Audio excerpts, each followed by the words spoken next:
For the start, we had the Honorable Hamson Dennis Obua, and he happens to be the Minister of State for Education and Sports.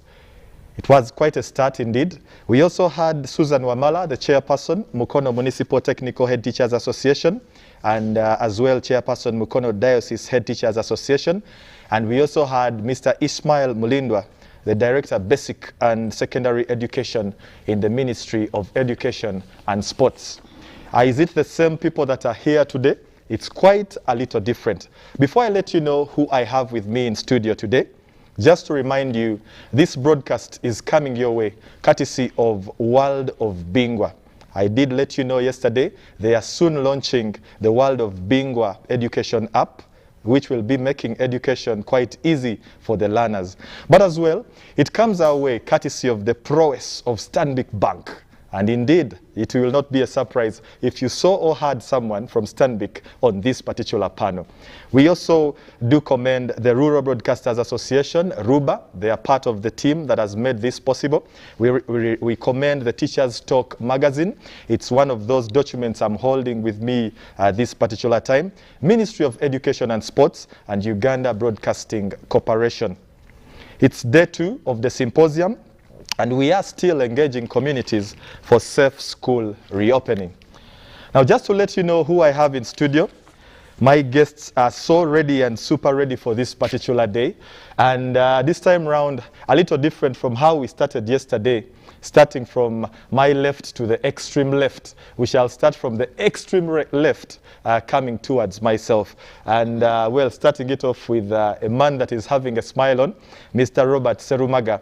He's a head teacher of St. Paul's Primary School, Chitagobwa, and he also happens to be the vice chairperson of the Catholic Education Institutions. You're welcome and good morning. Thank you. Good morning, viewers. Next to him, on his right, is Mr. Christopher Chiwanuka Kawesa. His nomenclature is confusing because you will not be sure which side he falls when you hear Chiwanuka and Kawesa. But at least one thing for sure that I know, he's the Director Communication, Director Communication within the Proprietors of Private Educational Institutions Association of Uganda. You're welcome to the show. Thank you very much, moderator. Good morning, members, and Happy New Year. Then, of course, next to the big man, the KK man, we have Annette Chichoncho, Miss Annette Chichoncho, who is the head of Public Sector Business and Commercial Clients Department, Stanbic Bank. You're welcome. Thank you, and good morning, and Happy New Year. Then, of course, to my immediate left is a figure so familiar, I presume, and it's none other than the Secretary General of the Uganda National Teachers Association, UNATU, Mr. Philbert Baguma. You're welcome. Thank you. Good morning, viewers. Happy New Year. Wow. I think it's as good as saying, let's get it started. To you that is watching us, you can as well be sure to follow on YouTube, Facebook, and Twitter. That is for UBC TV. You can be sure to follow those channels and you'll be good to go because a link is running therein for you to click onto it and get ready to go. Mr. Philbert Baguma, I'll start with you. Yes. Interestingly, there's been a lot of talk of teachers demanding salary rise and issues of the kind. And here we are readily getting into the resumption of school programs. Are we sure you will not ask for salary rise? Obviously, salary rise is a necessity, and it has now become more than ever before because of the effects of COVID-19 and, of course, the pressure that teachers are going to go through. You all know the learners are going to be transited to the next classes. And that means the teacher is in the driving seat, and the teacher is going to make sure that these learners cover the content that they were supposed to cover in the previous classes, at the same time the content in the current classes they are going to. And therefore the teacher will have sleepless nights. But teachers normally do the service. We give a service. if government was to pay for the energy we use, I think teachers would be in a better position and the most paid. So for us, we normally give a service, and we shall continue to give a service. Please share with us a highlight of what could have been struck, what was reached when you met with the president.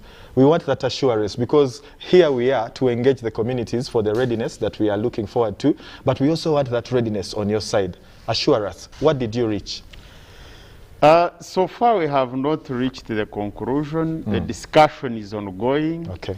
Actually, we are supposed to meet him again and continue the discussion.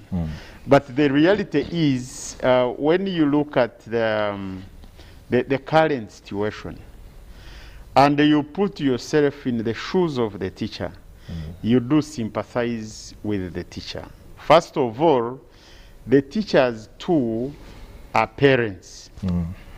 And it is unfortunate for you to teach others' children when your children, if they are lucky, can only play in the compound of the school in which you teach. But you have to take them to another school, the next school, because you can't afford the school dues within the school where you teach. So that is the unfortunate scenario. However, like I told you, for us as teachers, we shall continue to teach as we engage. Because one time they asked the Chancellor of Germany, and they asked her, Angela Merkel, why she was paying teachers more than any other civil servant. And she had this to say. She simply told them, all these others are products of teachers. And therefore, there is no reason why they should earn more than a teacher. This has not happened in most of the countries, including Uganda. But we are on the path of engaging the responsible centers, including His Excellency the President, to make sure that the welfare of the teachers is looked into if we have to get out of this. You are talking about World Teachers Day. The theme, the global theme for World Teachers Day was teachers at the heart of education recovery. Meaning that we are all aware globally that the effect of COVID-19 pandemic, the effect of school closures has taken education, the teaching learning process, into a tight corner. We must come out of this tight corner. And the only person who is going to help and support this is the teacher. But for the teacher to come to the expected level, we must have a teacher who is well facilitated, we must have a teacher who is well supported, and we must have a motivated teacher, so that at the end of the day, we get what we want from the teacher who is going to facilitate the teaching learning process for the learners, and then we look forward to having a better future. Okay. COVID-19 pandemic has brought issues. You have heard about the teenage pregnancies, very high numbers, 8,000, 7,000, 10,000 in one given district. What does this mean to a country? We are going to have children fathering and mothering children. We cannot refer to them as parents. They are not parents. They are children looking after other children. And therefore, as a country, we need to identify where these girls are. We need to know what they are doing, and we must lay a strategy on bringing them back to school. The Ministry of Education and Sports has come up with guidelines on re-entry of these teenage mothers. And others have been abused. Others have gone into child labor.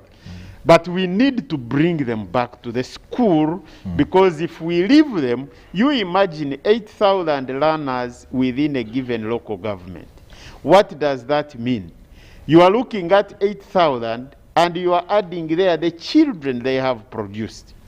We may not see the consequences today or tomorrow, but going forward, it will be an issue on government in terms of production.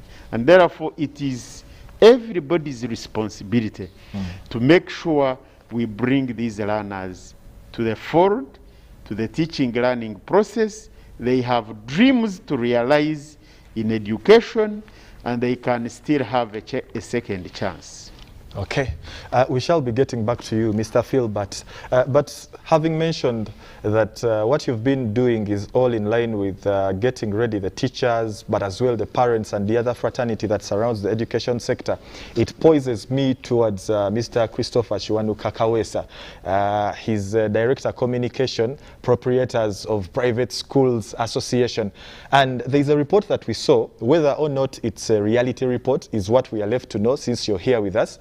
It was indicating that over 100 schools have actually been turned into something else. If it was a school initially, now maybe it's a hotel, or maybe it's a guest house, or it is whatever else it is, but not a school.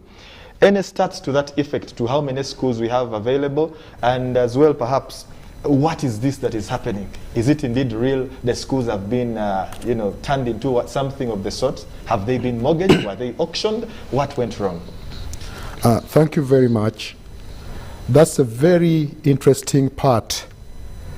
The pandemic has caused a lot of traumatization to all stakeholders, especially in the education sector. And I want to say, to begin with, that I want to call upon government to change their attitude towards institutions in this country. Government sometimes thinks that it's totally independent of the institutions which are being governed by government. Okay. For instance, how often do the ministries, or through the ministries, do they really engage the appropriate associations, the appropriate stakeholders that should actually be working together with government through policies and through governance structures to be able to be at the same wavelength when they are doing these issues. So I think the starting point is that government has to refocus on how to manage institutions. That aside, I also want to express a feeling that government has not really dealt quite well with the institution called education across the board during the pandemic. I will give an example. When in March 2020, on 18th, when the president took the wise decision because of the emergence of the pandemic to close the schools, I would like to know whether government took any further initiatives between then and the first reopening in October to engage the appropriate stakeholders. On the contrary, the various associations, including Teachers Association and others, tried to engage government on how best can we handle the situation. Unfortunately, the government kept on its own do's and don'ts, which I think was not fair. You cannot give the do's and don'ts in a situation which you don't really understand very well. So government does not understand. Government sometimes does not understand what is really happening on the ground. If it were, is it government to come to you? Is it you to go to government? We should be going to each other. For instance, when we talk about that there are inspectors and other administrators right from the top to the local governments, what are their roles? When you look at the Education Act, what are their roles? Their roles are to come to us and give us guidance on every matter. Yes. But very rarely do they do it. I'm sorry to confess that. Very rarely do they do such a thing. Now, from that period to date, there are different institutions that have suffered differently. There are those which were caught completely off guard. There are those that were at the initial stages. I'm happy that we have Stanbic Bank here, representing the banking institution. Yes. I will tell you that practically 90% of the educational institutions operate on bank loans. They don't have sufficient operating capital. They operate on bank loans. And also some teachers, to be able to complement their meager payments, they also operate on bank loans. Now, if a school is already suffering from a loan and you shut it down, it does not receive any assistance during the lockdown, and yet it has to continue spending, because the difference between schools and some other business establishments is that once somebody has invested in the school, it is very difficult to jump out of it. You may jump out of a market, you may jump out of a shop, you can turn rental houses into anything else. But even turning a school into rentals, who is going to start renting a class? You see, the structures of the schools are so formalized that they have to focus on the children, on the work. And I agree with Mr. Baguma. Education should be treated 100% as a public service. This business of government thinking these private schools are simply there for money, I think that can also come in another debate, and we can defend the position that private schools are doing even, I think, a much better job than what government is doing in propagating education in Uganda. In terms of performance, in terms of care, in terms of dealing with the children's needs, I think we try our best as private schools. So, because almost all the money that we get from the bank, it is shared between costs of running the school and paying back interest, the majority of the biggest part of that money. Expenditure. It is very difficult for the government, I mean for any institution, to keep sustaining for a prolonged period of lockdown. That's why some of them had to collapse. Some of them have been pushed into repurposing appropriately. Others have wanted to repurpose and they couldn't, because nobody was ready to do that. Others wanted even to sell off, but who was ready to sell off a dying institution? To buy. If the banks themselves were also finding problems to take over these schools, not necessarily because there is a policy that don't take over, but you take over the school to sell it to who? To do what? That shows that actually let government change its policy attitude towards education in this country if education is to be totally transformed. So I agree, some schools have been sold, others are yet to be sold, others have been repurposed, and we don't have any specific statistics, but we've got some experiences. Mr. Chwanuka, before I turn to the next panelist, if I was to ask you, what has the private school owners association done in as far as serving, let's say, Mr. Philbert Baguma's school? Are you just waiting for government to come in and maybe change a policy? Or perhaps there's something you're doing? We have taken steps. First of all, they say experience is the best teacher.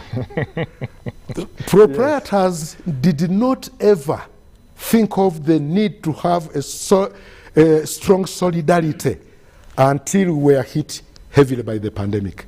So practically all the associations that are, you can see that are active, have become active during these 2 years. But within the 2 years, we have tried our best. One, under this association which we are representing on this forum, we established a circle.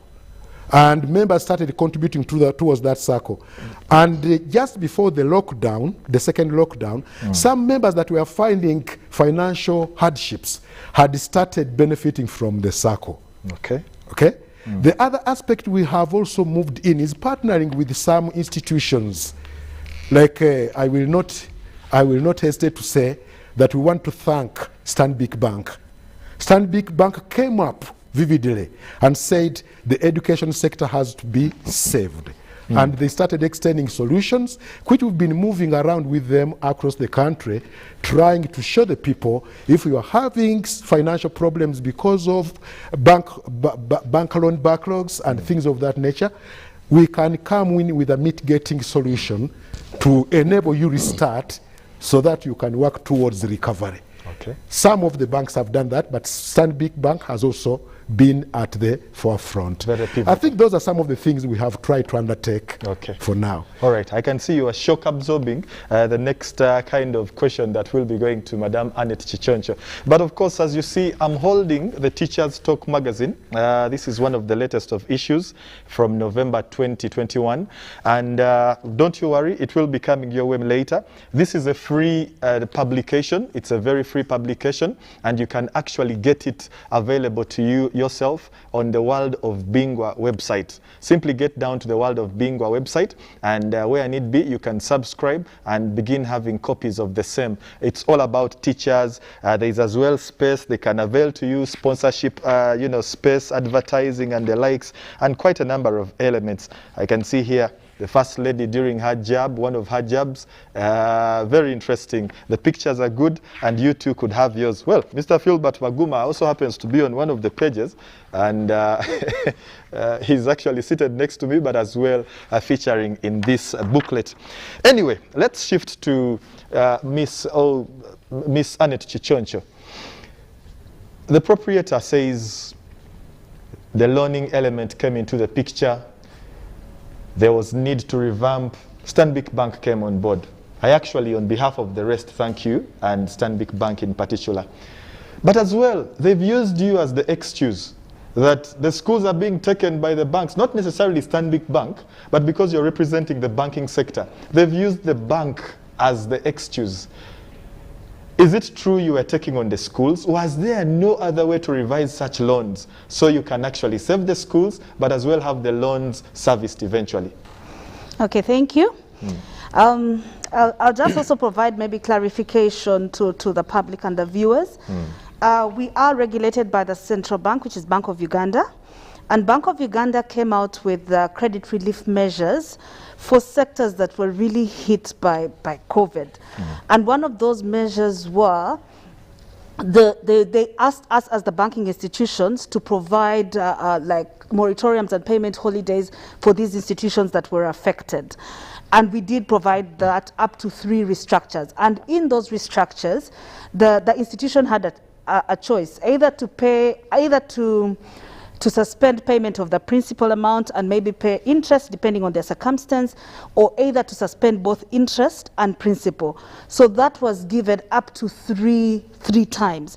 However, in late last year, there were sectors that were still adversely affected by lockdown and COVID-19, and that was mainly education and hospitality industry. So the Bank of Uganda came out again with another credit relief measure specifically to those institutions where financial institutions were to give a further credit relief. And in this particular one, it was quite unique that the institution that took on this additional credit relief measure, we would not charge any interest. We would zero rate the interest completely. And this is running until September 2022. So I'd like to appeal to any education institution, any school, go to your bank, sit down and look at your current loan facility and have that discussion with your banker, because that's another credit relief measure that the central bank came out with, because you can't have that time of no interest as you recover.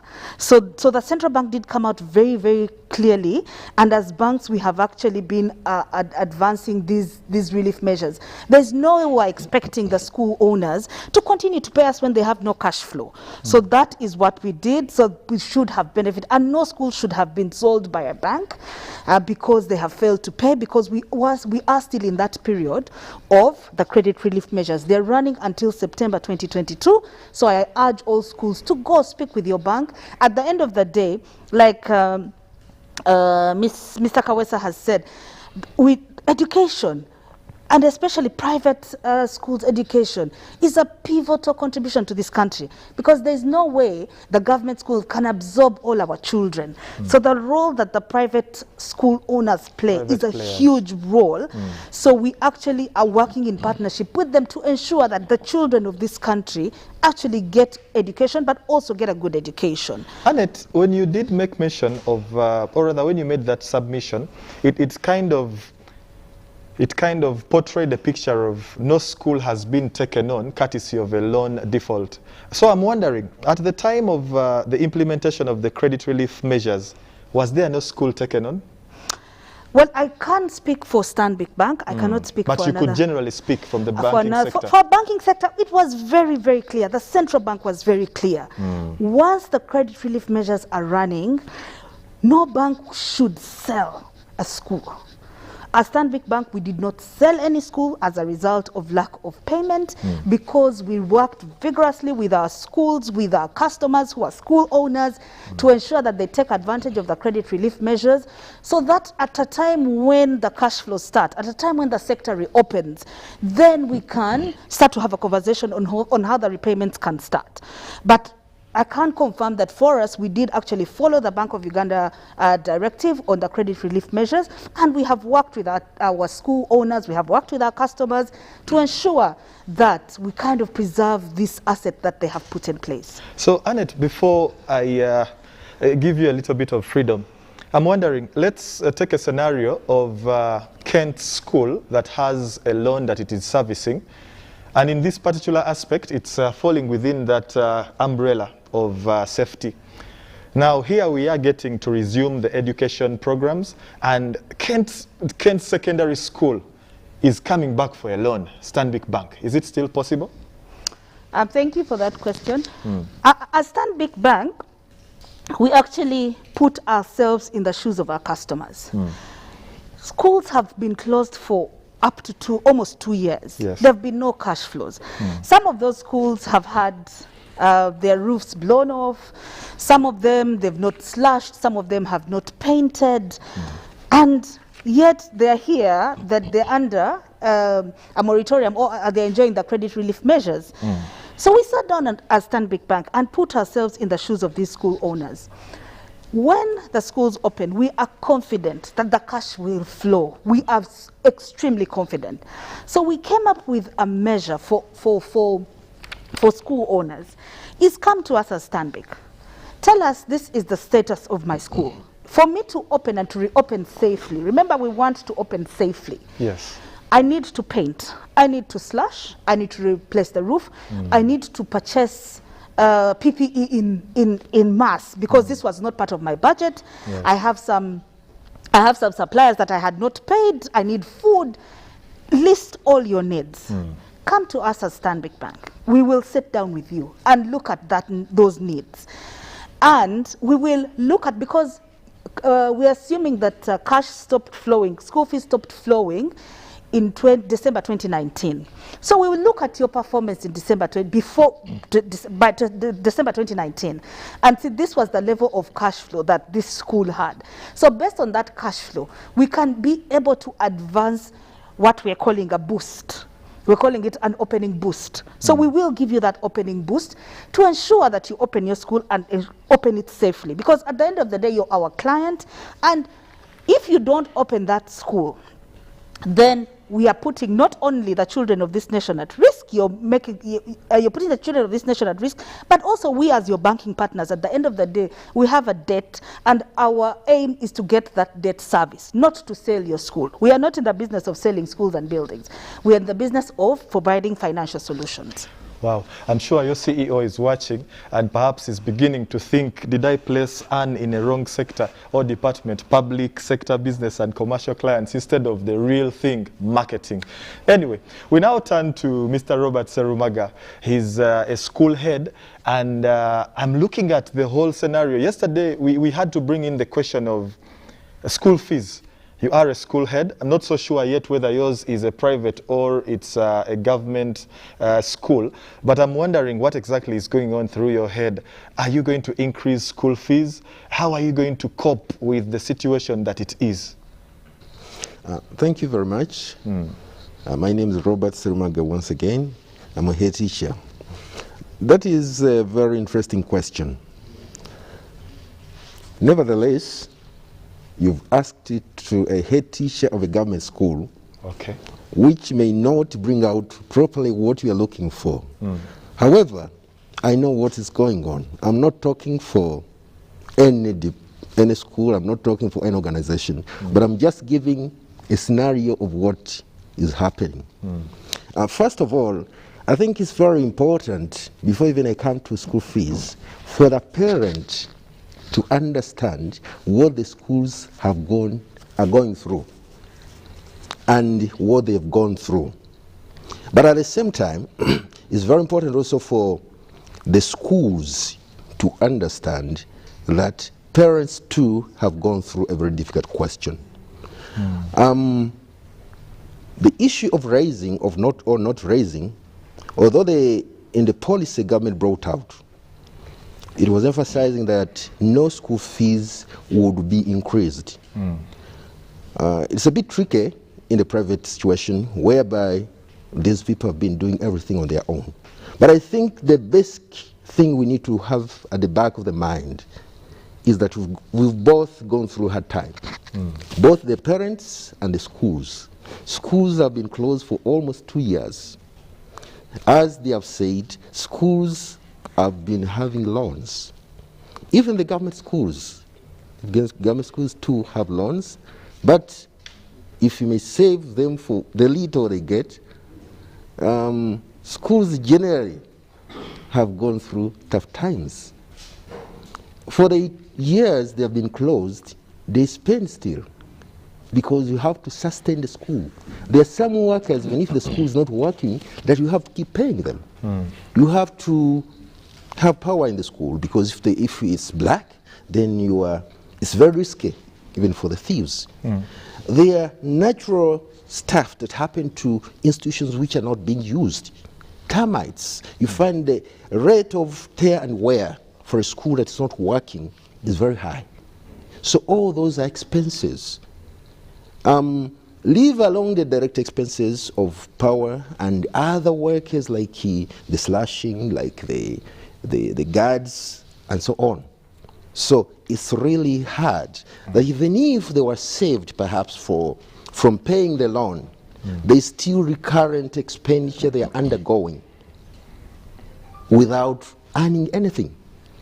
And having gone through that for quite a long time, then you must understand that the school, at the start of the school, it requires a lot of understanding between the parent and the school to find a way forward for both of them. So I may not answer your question directly, but I can just give what needs to be taken care of. That the school need to understand the situation of the parent, but at the same time, the parent need to understand that the school has gone through a very tough time, given the background of what we've gone through. Thank you so much. With me here is the Children's Info Park. This is one of the innovations that is coming our way from the world of Bingwa, and it's also codenamed Bingwa EduBox. It's a healthy and personal hygiene series, and I'm trying to see what exactly the contents are. Opening it, I can see there is a mask. I want to believe it's a mask made by one of the manuals. There are color pencils. I can see there is 2 booklets, and one is an activity book, Facts About Coronavirus, an activity book with parent and caregivers guide. That is probably the parents and caregivers come into the picture. Then I can see still within the contents there is a creative workshop, and in this we can see making a fabric face mask, wearing and cleaning it. The guidelines are here. There is what you will need, steps to follow, and indeed I think I wasn't wrong when I said this might have been made courtesy of one of the manuals herein. So this is a creative workshop booklet, and it's basically all about face masks. Now, why are these coming through? The world of Bingwa is trying to empower the children to make things happen. For example, the kids that are watching us right now could eventually make their own masks, could eventually make their own PPEs, the simple PPEs anyway, with the easiest and most of available raw materials. Now, this is available, and it's available at the World of Bingwa, but as well available just in case you need it through the numbers that will be running on the screen, or perhaps the numbers that there are on the screen for you that is a parent. Let's get back to Mr. Philbert Baguma right about now. And it will be quite a simple one. The classes that we were in, assuming I'm a student, because people have dubbed me a student courtesy of my uniform, I'm in class 7, which is not specifically primary 7 or maybe grade 7, but class 7. It's my lucky number anyway. We are looking at, I was in class 7 in 2020, and courtesy of the on and off kind of pattern, things did not happen so well between 2020 and now. But surprisingly, 2022, I am going to class 8. Class 8. It should have been perhaps class 9, but it's going to be class 8. I was doing online studies. I was doing some studies all through that period to keep me fresh and not rusty. And I'm wondering, because it's the assessment that we used anyway for the promotion that has been, or the promotion that has been done. But I also want to ask you, did the assessment happen anyway? Because some of us have children at home, and we never saw them getting assessed, but they've been promoted. How would you rate the online studies during that scale of time from 2020 to this time? Yeah, first of all, the online studies may not have been effective to a higher degree because we didn't have an infrastructure to conduct online studies. We all know that when the president first addressed the nation on 18th March 2020, he directed the closure of schools by midday 20th March 2020.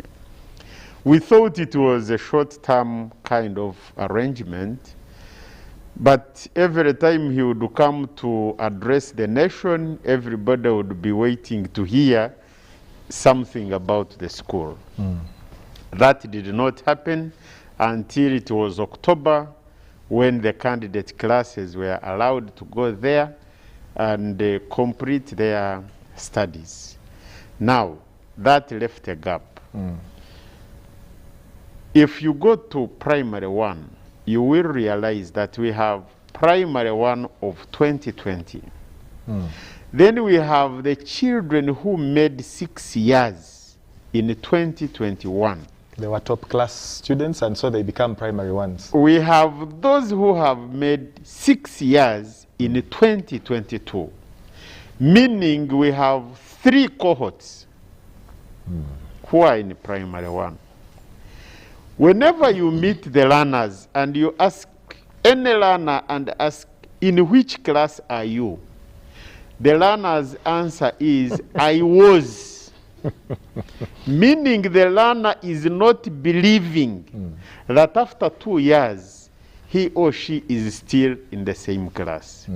And therefore, under the new world order, which they have termed the new normal, we must learn how to bring a win-win situation, bring acceptance and ownership from all stakeholders. However, we have 3 categories of learners. We have the learners from the well-to-do families. These have been studying from the day they closed the institutions up to date. We have those who benefited from the government's intervention of TV lessons, radio lessons, and some fortunately accessed the printed materials. But you know, if you are on TV, those who are blind cannot benefit. If you are on radio, those who are deaf cannot benefit. We also have the coverage. The signals of these TVs and radios do not reach everywhere. Now, those reached somewhere and got tired because they saw it was an endless kind of thing and they ignored. Now, we have the unfortunate class of those who last studied on 19th March 2020 and they have never seen anything like learning.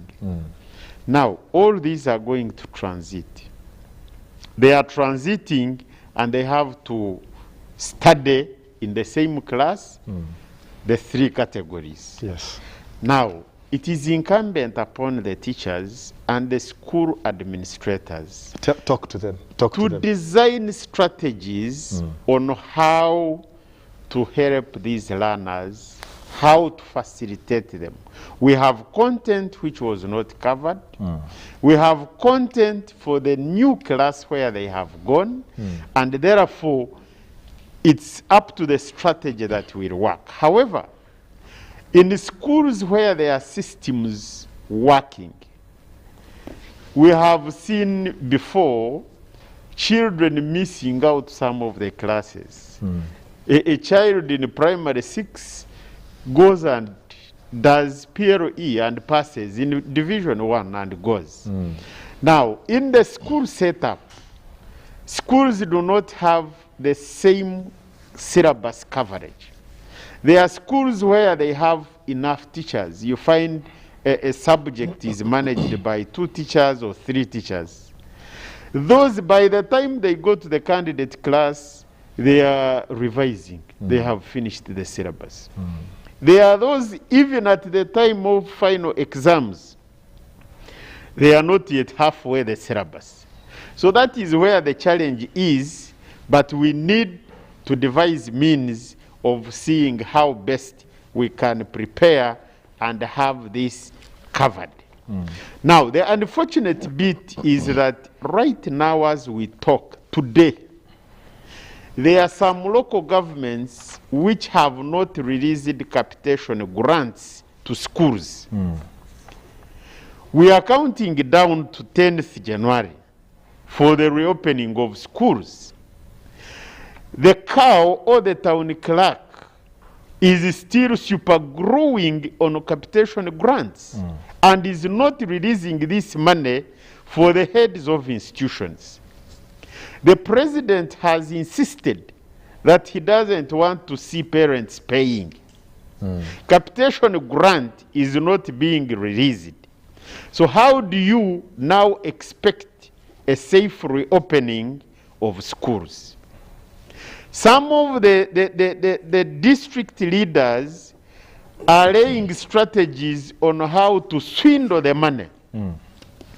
And they are saying they are going to get one person to be contracted Is that to go and make repairs. Is that confirmed or it's an allegation? I am talking of facts. Okay. Yes, if you want, I will give you examples. I don't have much to lose.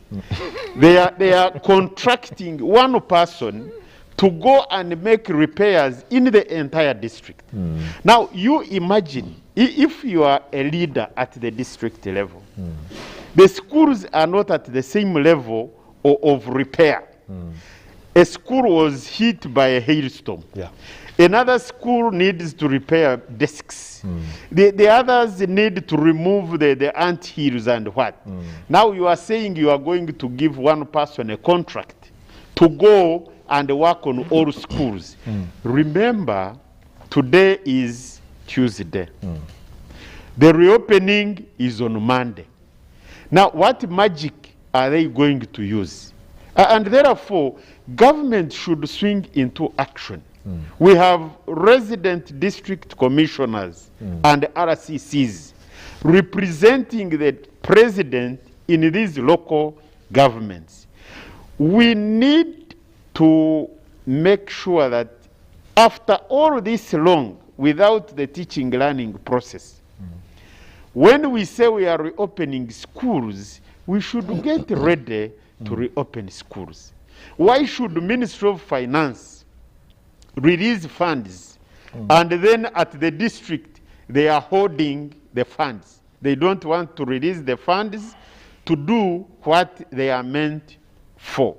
And therefore, this is a caution that the district leaders who are still supergrowing on capitation grants must release the funds so that the school administrators can work day and night to make sure the institutions are prepared for reopening. Otherwise, we are talking of reopening, but there is no preparation on the ground, and the head teachers are now confused. It is like you bring meat, you put it here. You say, don't cook it, don't roast it, but I want it ready. And that is the scenario. It was once in which a question I faced at an interview panel, something of the kind. Yes. So we need to see that preparation. We need to have the teachers preparing, because we even don't know how many teachers are coming back. So we need to have an arrangement. That is, UNATU does not know how many teachers are coming back. No, not UNATU. All stakeholders, include, he's a head teacher. You ask him whether he knows how many of his teachers are available. And therefore, there should be a mechanism that we invite these teachers, have them, get to know who is vaccinated, who is not vaccinated. Between 4th today and 10th. Yes. Who is vaccinated, who is not yet vaccinated, and then Mr. arrangements. Do you think this decision was rushed? Because if we are to do and achieve that, we need at least 3 weeks or a month.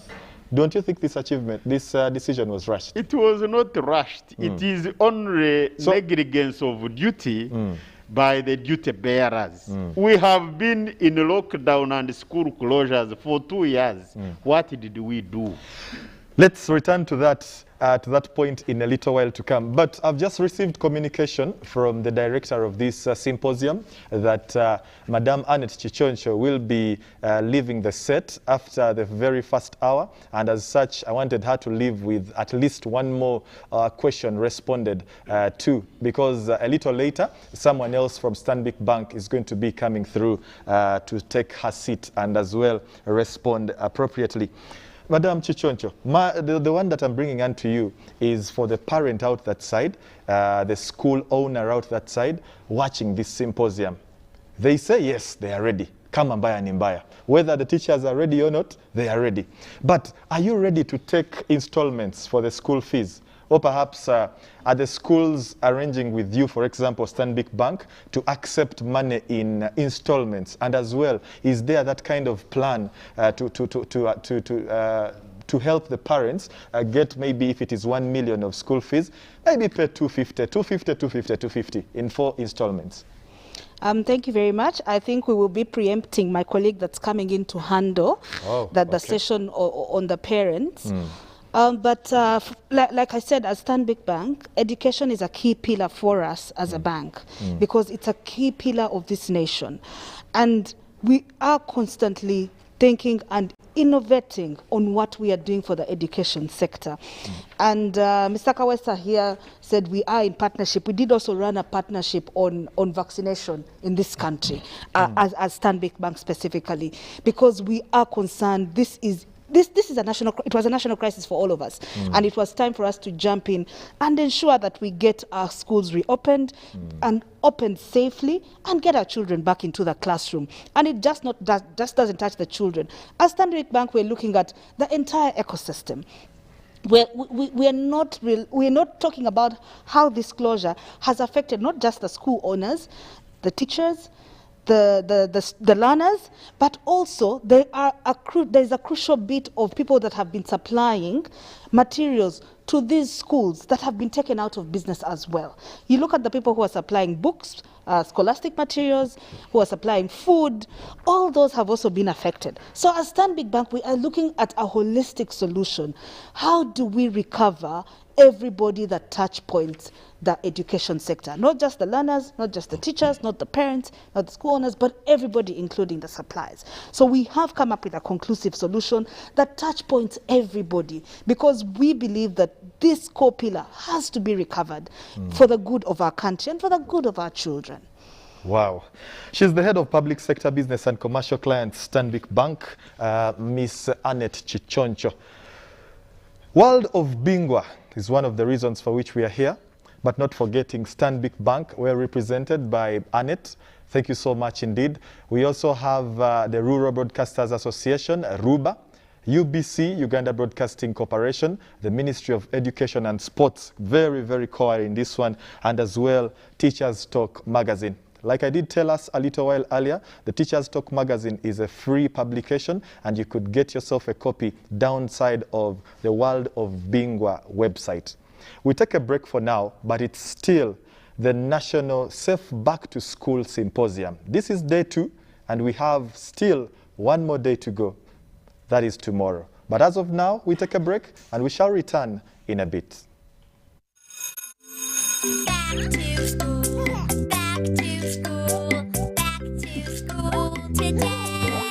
The global COVID-19 pandemic led the nation to 2 years of unprecedented learning, disruptions and closures. Now it is the time when the country is getting focused on upcoming school reopening. This is not a time for despair. This is a time to deepen community engagement for safer schools reopening. Rural Broadcasters Owners Association RUBA, in partnership with Ministry of Education, Uganda Broadcasting Corporation, World of Bingwa, Teacher Talk magazine and Stanbic Bank will engage parents, learners, teachers, school proprietors through an inclusive National Safe Back to School Symposium. The National SB2S Symposium is a countrywide 3 days of deliberation hosted at UBC and aired simultaneously via radio stations and televisions from Monday 3rd January to Wednesday 5th January 2022 from 11 a.m. to midday. The speakers will include the Minister from Education, Youth and Child Affairs, leaders of teachers' unions, school proprietors, parents and private sector. The speakers will be supported by media personalities to convey messages in different languages as well as igniting conversations customized to geographical and social reach. Do not miss. Let's discuss safe school reopening. Pick of the day on UBC, brought to you by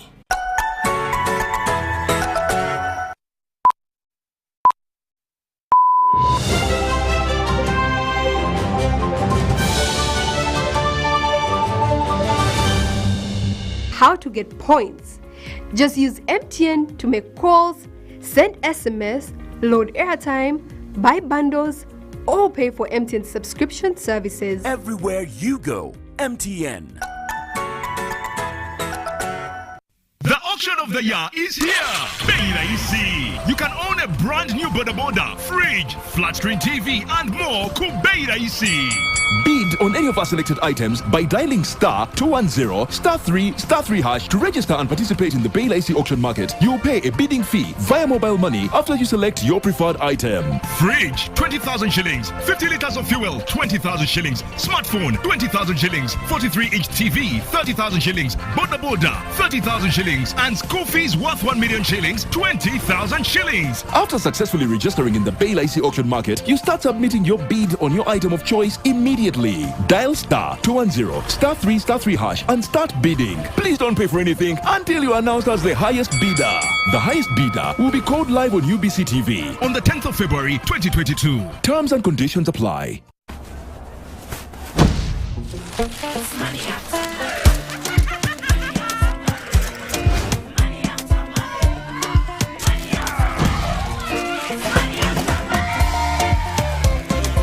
Transact and win money after money with Airtel Money. 1.5 billion shillings in cash prizes up for grabs.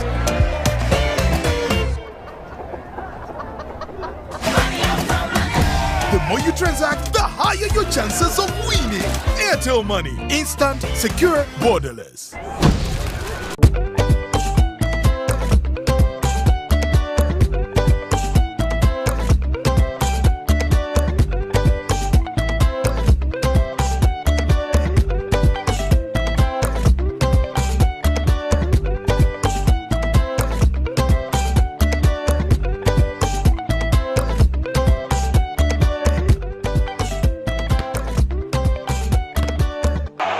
It's the 2021 Total Energies Africa Cup of Nations. Live, free, and exclusive to your public broadcaster, UBC, inspiring Uganda. You know, you could just buy a new smartphone from anywhere in Uganda. Dial *175 *94 hash to activate their 100% double data bonus offer on weekly or monthly bundles for 3 months. Better yet, you automatically receive free 1 GB valid for 30 days. You are hooked already, aren't you? Enjoy!